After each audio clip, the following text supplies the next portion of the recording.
I'm RJ Ronquillo, and I'm a guitar player in Nashville, Tennessee. I started playing guitar when I was about 9 years old because of the movie Back to the Future. My first guitar hero was Marty McFly. It was because of that movie, you know, I got into Chuck Berry, and from Chuck Berry I got into, you know, Eric Clapton, and from Clapton into Hendrix, and Hendrix into Eddie Van Halen. I fell in love with it, and I wanted to learn more and more, so I asked to take jazz guitar lessons. And right out of college, you know, I was living in South Florida, and the only thing really to do as a musician was to play in cover bands, wedding bands.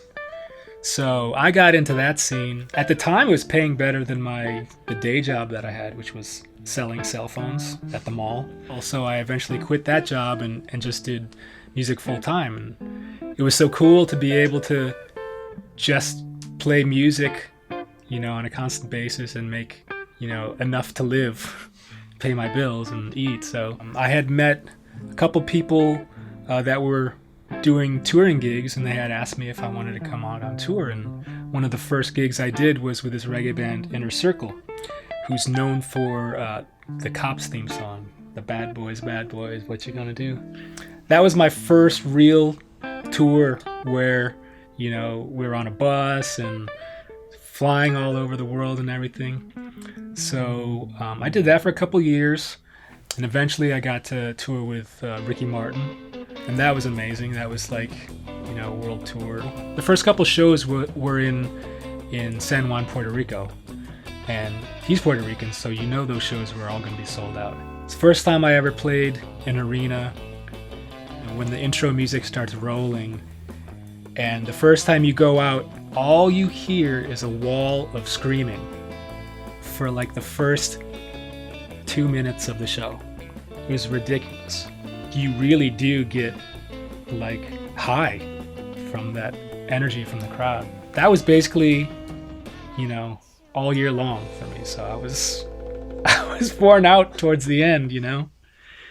So the inspiration behind my RJ and the Del Guapos project was I was living in Southern California, and I had always been a fan of that 50s rock and roll, rhythm and blues sound. I had just, you know, met some friends that were into that music too, and I just decided to start writing songs in that vein, not, you know, not for anything serious, but just as, you know, to have fun. That was my goal, was to make something just fun.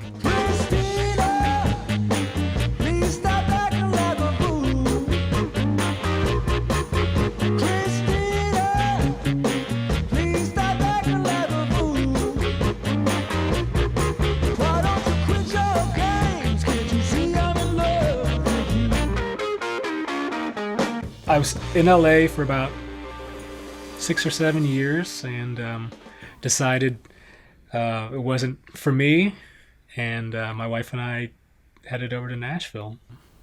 I figured, well, I've never done a Nashville country gig, touring gig, so something new, let's try it out. I started playing with Thompson Square in 2014. It's been a great gig. Great people, great shows, great music, it's fun. The Nashville touring business is a very specific business compared to like the Latin tours I did or any pop tours. It feels like a day job, like a regular day job. You get up at a certain time, eat your breakfast, work out, whatever. We always have it set up and sound check almost at the same time every day.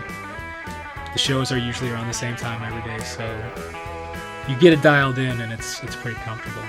I tell people that we get paid to wait around, sleep in buses, jump on planes, and we play for free. You know, that's the fun part. There's no crazy sex, drugs, and rock and roll on the road. I have fun on the road, but I don't party like I did when I was, you know, in my 20s, so I'm like the first one in my bunk every night.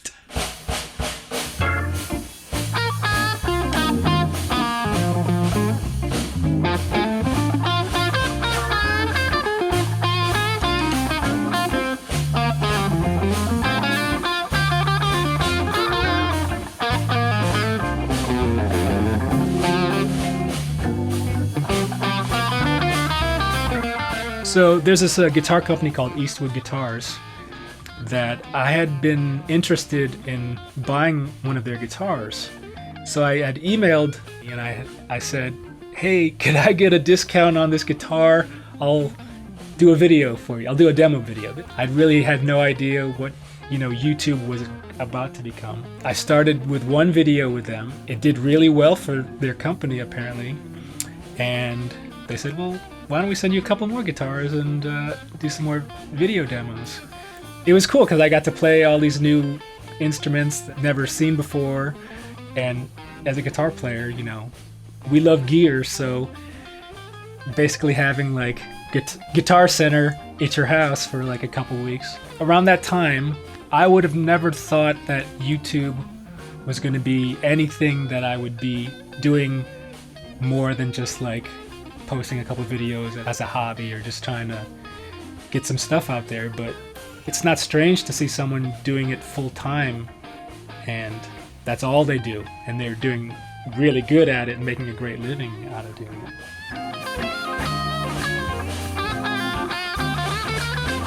I think there's just so many opportunities here in Nashville that whether you're in the music business or, if you're an artist or if you're, a chef or something, there's so many opportunities here. There's so many people here that are open to all kinds of things. So I think it's a great place to come and do what you want to do.